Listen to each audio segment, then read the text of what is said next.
Chapter 33. Losers. A loser is a man who sees life as hopeless, who insists that the deck is stacked, the dice is loaded, and that man doesn't have a chance. A loser is an unbeliever. He believes that everything works together for evil because life is supposedly meaningless and the world totally irrational. Therefore, get what you can while you can is his idea. As men abandon God, they pick up the faith and philosophy of a loser. They may be rich or poor, but all men with such faith are losers. God decrees their future in Obadiah's words, "As thou hast done, it shall be done unto thee. Thy reward shall return upon thine own head." Obadiah 15. Men reap what they sow. Galatians 6:7. And the losers are busy sowing future disasters. Now, if you are outside of Christ, you are a loser.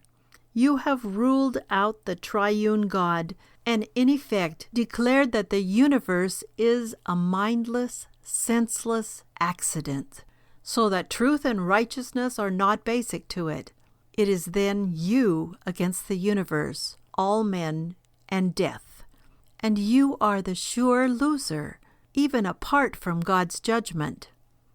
Those who live in Christ have a faith for victory, and we know that all things work together for good to them that love God, to them who are the called according to his purpose.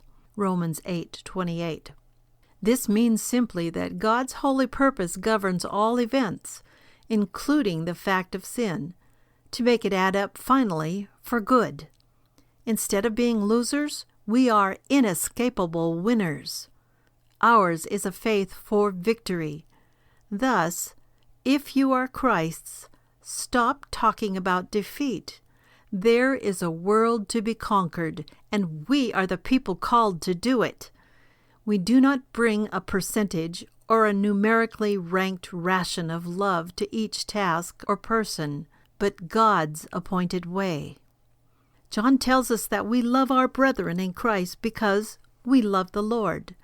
And if we hate the brethren, it is because we hate the Lord and love darkness. 1 John 2:9-11. To love God with all our being means to love the brethren, our wife, our husband, children, and others as God requires us to love them.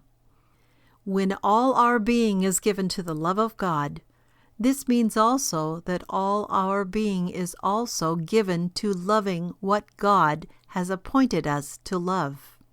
Love is not a quantity. It is a quality and a way of life. God is love. And we love one another because God, first of all, loved us in Christ. And because we are his new creation, we manifest his love and grace to one another. 1 John 4:7-19. To be alive in Christ means to manifest in every relationship the grace and love of God in Christ.